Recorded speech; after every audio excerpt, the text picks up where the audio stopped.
Witam Was pięknie, Rostomili. Wyrządzę Wam coś o mięsopuście. Jak macie radzi to moi wyrządzani, to mi dajcie palec do wyrchu, dajcie mi subskrypcję. Będę rod, dzięka piękne.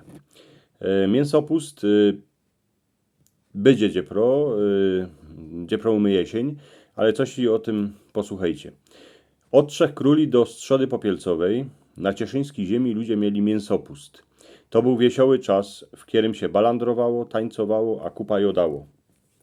Ludzie mieli kapkę radości w zimie, którą by już najradszy posłali precz. Najwięcej srandy a radości było przez ostatnich parę dni mięsopustu, na które się prawiło ostatki. Chodziło się w ten czas na muzyki, na których baji w Goralii najwięcej tańcowały młode baby, które się wydały w mięsopuście. To jej ich zwiertani miało być na urodę, co by ziemeczka szumnie obrodziła. Kupa gazdów w ten czas robiło zabijaczki, tuż gaździnki miały po tym na czym smażyć krepliki na masny czwortek, które filowały marmuladą. Z głowy, a chwosta babucia się ważyło kwaśnicę, którą w Goralii się najwięcej jodało w mięsopuście. Górole balandrowali najdłuższy.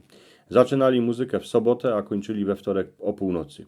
W ten czas muzykanci chowali swoje huśle, basy, a insze instrumenta do takownej posztrajchowanej truwy. Prawiło się na to pogrzeb basów. Wyciągało się ich dziepro w śmiergust. W mięsopuście ludzie se chodzili pospołu pomagać po chałupach. To była pobaba. Prawiło się dycki, że jak ktoś komuś pomoże, to ten drugi mu to zaś musi wrócić. To była ta pobaba. To była ta sąsiedzka pomoc. Chłopi chodzili gor do lasa robić przy drzewie, a kupa gaździnek robiło łuskaczki lebo szkubaczki. Robota nie była w tym wszystkim najważniejsza. Baby były brade, że se powyrządzały, pośpiewały, a jak się kańścik naszył jakiś muzykant, to się aj potańcowało.